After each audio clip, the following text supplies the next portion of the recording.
My favorite part of being a dad is the movies I get to watch. I love sharing my favorite movies with my kids, and when my daughter was 4, we got to watch The Wizard of Oz together. Totally dominated her imagination for months. Her favorite character was Glinda, of course. Gave her a great excuse to wear a sparkly dress and carry a wand. But you watch a movie enough times, and you start to realize how unusual it is. Now, we live today and are raising our children in a kind of children's fantasy, spectacular industrial complex. But The Wizard of Oz stood alone. It did not start that trend. 40 years later was when the trend really caught on, with, interestingly, another movie that featured a metal guy and a furry guy rescuing a girl by dressing up as the enemy's guards. Do you know what I'm talking about? Yeah. Now, there's a big difference between these two movies, a couple of really big differences between The Wizard of Oz and all the movies we watch today. One is there's very little violence in The Wizard of Oz. The monkeys are rather aggressive, as are the apple trees.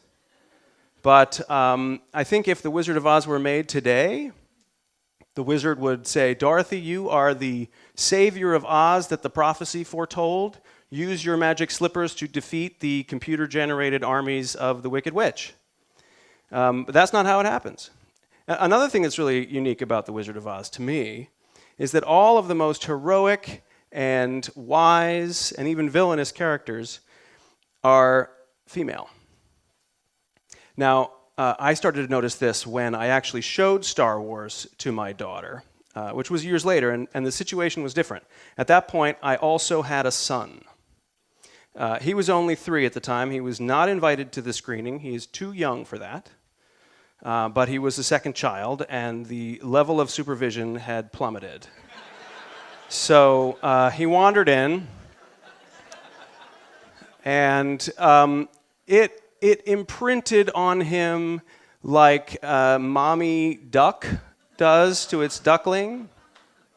Is he picking up on the fact that there are only boys in the universe except for Aunt Beru? And of course, this princess who's really cool, but who kind of waits around through most of the movie so that she can award the hero with a medal and a wink to thank him for saving the universe, which he does by the magic that he was born with. Compare this to 1939 with The Wizard of Oz. How does Dorothy win her movie? By making friends with everybody and being a leader. Like that's kind of the world I'd rather raise my kids in. Why is there so much force, capital F force, in the movies we have for our kids and so little Yellow Brick Road?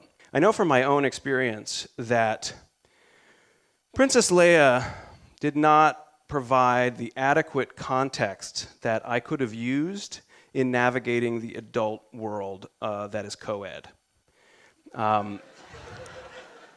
I think, there was a kind of first kiss moment when I really expected the credits to start rolling, because that's the end of the movie, right? I finished my quest, I got the girl, why are you still standing there?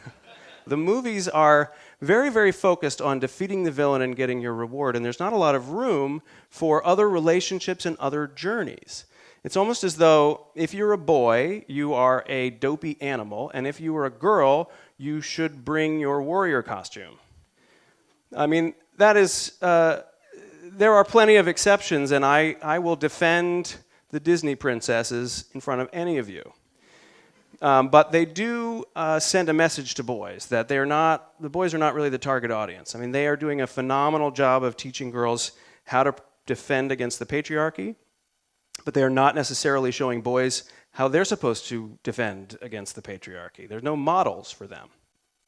And we also have some terrific women who are writing new stories for our kids. And as three-dimensional and delightful as Hermione and Katniss are, these are still war movies. And, of course, the most successful studio of all time continues to crank out classic after classic, every single one of them about the journey of a boy or a man or 2 men who are friends or a man and his son or 2 men who are raising a little girl. Until, as many of you are thinking, this year when they finally came out with Brave. I recommend it to all of you. It's on demand now. Do you remember what the critics said when Brave came out? Oh, I can't believe Pixar made a princess movie.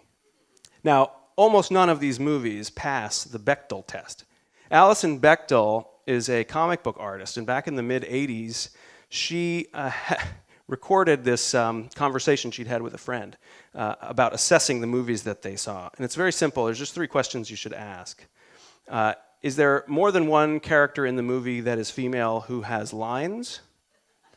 So try to meet that bar. And do these women talk to each other at any point in the movie? And is their conversation about something other than the guy that they both like?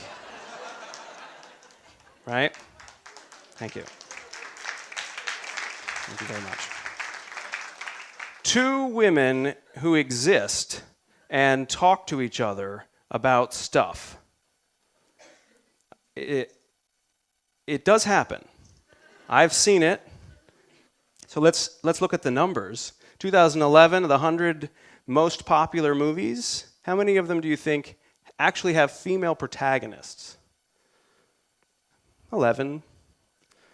But there is a number that is greater than this that's going to bring this room down. Last year, the New York Times published a study that the government had done. Here's what it said. 1 out of 5 women in America say that they have been sexually assaulted sometime in their life.